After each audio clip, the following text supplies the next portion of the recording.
আজিৰ পৰা কি নতুন পিপিএফ নিয়ম কাৰ্যকৰী হ'ব। 1 অক্টোবৰৰ পৰা কাৰ্যকৰী হোৱা নতুন পাব্লিক প্ৰভিডেণ্ট ফাণ্ড অৰ্থাৎ পিপিএফ নিয়ম অনুসৰি নাবালকৰ নামত ৰখা একাউণ্টসমূহে ডাকঘৰৰ সঞ্চয় একাউণ্টত প্ৰয়োগ কৰা হাৰত সুদ লাভ কৰিব, যেতিয়ালৈকে তেওঁলোকৰ বয়স 18 বছৰ নহয়। একাধিক একাউণ্টৰ ক্ষেত্ৰত ছেকেণ্ডেৰী একাউণ্টৰ বেলেঞ্চ হ'ব যদি ই বছৰি 1.5 লাখ বিনিয়োগ সীমাৰ তলত থাকে, তেন্তে প্ৰাথমিক একাউণ্টত যোগ কৰা হ'ব আৰু ই প্ৰচলিত আঁচনিৰ হাৰত সুদ লাভ কৰিব। অষ্ট্ৰেলিয়াই 1 অক্টোবৰৰ পৰা ভাৰতীয়সকলৰ বাবে 1000টা ৱৰ্ক এণ্ড হলিডে ভিছা মুকলি কৰিছে। অষ্ট্ৰেলিয়া ভাৰত অৰ্থনৈতিক সহযোগিতা আৰু বাণিজ্য চুক্তিৰ অংশ হিচাপে 1 অক্টোবৰৰ পৰা ভাৰতীয় নাগৰিকৰ বাবে বছৰি 1000টা ৱৰ্ক আৰু হলিডে ভিছা মুকলি কৰিব। এই পদক্ষেপৰ লক্ষ্য হৈছে দ্বিপাক্ষিক সম্পৰ্ক শক্তিশালী কৰা। এই ভিছাৰ জৰিয়তে 18 পৰা 30 বছৰ বয়সৰ ভাৰতীয়সকলে 12 মাহলৈকে অষ্ট্ৰেলিয়াত থাকিব, কাম আৰু ভ্ৰমণ আৰু পঢ়া শুনা কৰিব পাৰিব। এই ভিছাৰ মূল্য হ'ব প্ৰায় 37,000 টকা। নাছাই কিয় চন্দ্ৰৰ বাবে এটা টাইম জোন প্ৰস্তুত কৰিছে? নাছাই নিজৰ আৰ্টেমিছ কাৰ্যসূচীৰ জৰিয়তে চন্দ্ৰৰ স্থায়ী উপস্থিতি স্থাপনৰ পৰিকল্পনা কৰাৰ বাবে চন্দ্ৰ অভিযানৰ নিখুঁত আৰু সুৰক্ষিত সমন্বয় নিশ্চিত কৰিবলৈ চন্দ্ৰৰ বাবে এটা টাইম জোন প্ৰস্তুত কৰি আছে। অধিক দেশ আৰু ব্যক্তিগত কোম্পানীয়ে চন্দ্ৰ অন্বেষণ কৰাৰ লগে লগে স্থায়ী টাইম জোনৰ সময়ে অধিক কাৰ্যক্ষম কাৰ্যকলাপৰ সুবিধা প্ৰদান কৰিব। ইয়াৰ উপৰিও ভৱিষ্যতে মংগল আৰু সৌৰজগতৰ অন্বেষণৰ বাবে এটা স্কেলেবল ব্যৱস্থা গঢ়ি তুলিব বুলি নাছাই প্ৰকাশ কৰিছে।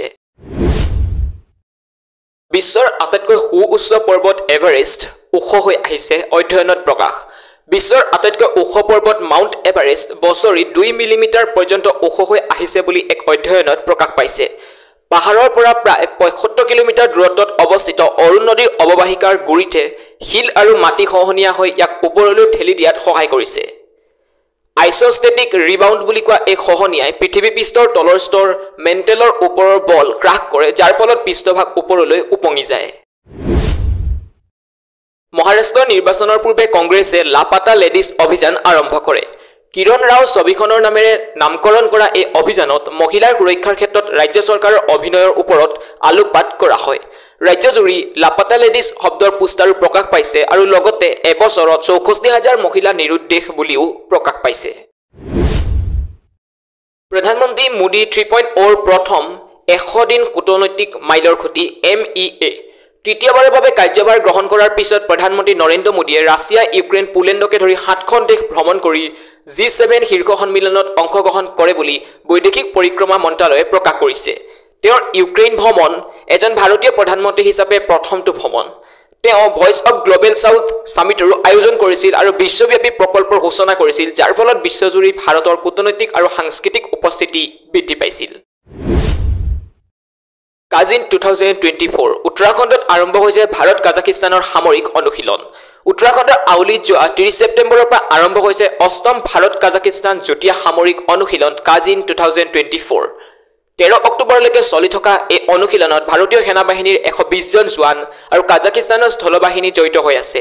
ইয়াত সামৰিক সহযোগিতা বৃদ্ধিৰ বাবে সন্ত্ৰাসবাদ বিৰোধী, শান্তি ৰক্ষা আৰু মানৱীয় সাহায্যৰ ওপৰত গুৰুত্ব আৰোপ কৰা হৈছে।